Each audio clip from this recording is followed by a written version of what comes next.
Hi, I'm Alex, and in this video I will show you how to create a supplier to use in your ingredients. On the dashboard, select Manage Your Suppliers, then New Supplier. This will now open a window for you to enter some basic details for the supplier, such as their name, address, and any contact details. The contact details and address are not necessary for the creation of your supplier.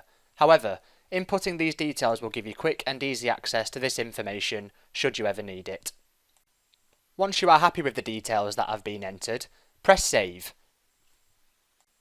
The supplier you have created will now be available in your account to select when you are creating an ingredient. Here you can see I am adding the supplier I have just created to a product in my ingredient list. And that's all for this video. Should you require any further assistance or have any queries at all, feel free to contact us and we'll be happy to help.